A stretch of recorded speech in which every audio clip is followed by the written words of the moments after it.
সম্প্রতি পট পরিবর্তনের ফলে সকাল ৬টা থেকে সন্ধ্যা ৬টা পর্যন্ত আমদানি পণ্য গ্রহণ করা হচ্ছে। ভারতের পেট্রাপোলে ট্রাক মালিক ও চালকদের সিন্ডিকেটে হঠাৎ ধস নেমেছে আমদানি বাণিজ্যে। ফলে বড় ধরনের প্রভাব পড়েছে রাজস্ব আদায়ে। দুদেশের চুক্তিতে বেনাপোল বন্দর দিয়ে রাত দিন ২৪ ঘন্টা বাণিজ্য চালু রাখার কথা থাকলেও ওপারের সিন্ডিকেটে তা থমকে গেছে। সন্ধ্যা ৬টার পর আমদানিকৃত কোনো ট্রাক প্রবেশ করছে না বেনাপোল স্থলবন্দরে। স্বাভাবিক সময়ে প্রতিদিন বেনাপোল স্থলবন্দর দিয়ে আমদানি হতো ৪০০ থেকে ৪৫০ ট্রাক পণ্য।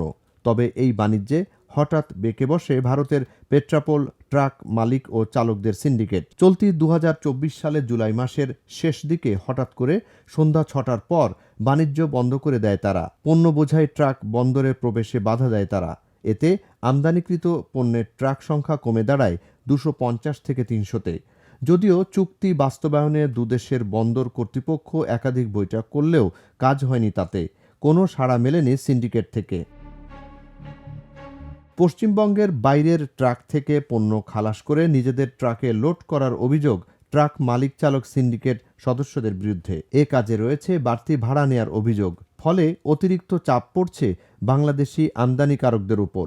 সাউথ এশিয়ার মধ্যে বেনাপোল বন্দর একটি আন্তর্জাতিক মানের বন্দর, সর্ববৃহৎ স্থল বন্দর। এই বন্দর দিয়ে প্রতিদিন প্রায় ৪০০ থেকে ৫০০ ট্রাক পণ্য আমদানি হয়ে থাকে। কিন্তু গত ২ মাস ধরে ভারত বাংলাদেশের সন্ধ্যা ৬টার পরে কোনো পণ্য রপ্তানিও করছে না এবং বাংলাদেশ থেকে কোনো পণ্য আমদানিও করছে না। ফলে আমদানি রপ্তানি বাণিজ্যে বড় ধরনের ধস নেমেছে।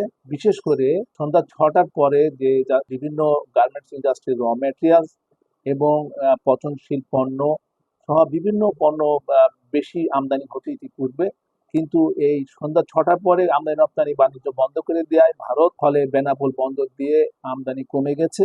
বেশ কিছু জটিলতা দেখা যাচ্ছে।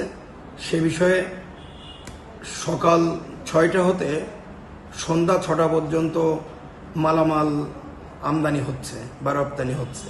বেনাপোল পেট্রাপোল স্থল বন্দরে আগে সপ্তাহে ৭ দিন ২৪ ঘন্টা বাণিজ্য চালু ছিল, কিন্তু গত কিছুদিন আগে ভারতের একটি মহল তারা সকাল ৬টা থেকে সন্ধ্যা ৬টা পর্যন্ত বাণিজ্য চালু করেছে। এই সকাল ৬টা থেকে সন্ধ্যা ৬টা পর্যন্ত বাণিজ্য চালু হওয়াতে আমদানি রপ্তানি অনেকটা কমে এসেছে। এতে বেনাপোল পেট্রাপোল বন্দরে যানজট দেখা দিচ্ছে, পণ্য আমদানি কমে যাচ্ছে, ব্যবসায়ীরা আর্থিকভাবে অনেক ক্ষতিগ্রস্ত হচ্ছে। বেনাপোল বন্দরে জাতীয় রাজস্ব বোর্ডের প্রতিদিনের যে টার্গেট রয়েছে তা পূরণে ব্যর্থ হচ্ছে কাস্টমস।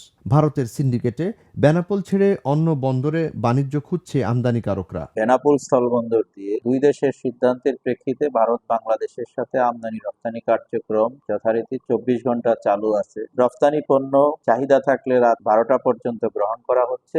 তবে সম্প্রতি পট পরিবর্তনের ফলে সকাল ৬টা থেকে সন্ধ্যা ৬টা পর্যন্ত আমদানি পণ্য গ্রহণ করা হচ্ছে।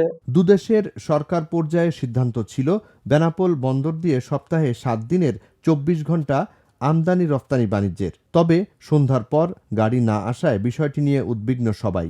Junaid Ali Saki, the News. দেশে দেশে সবার সাথে, দ্য নিউজ।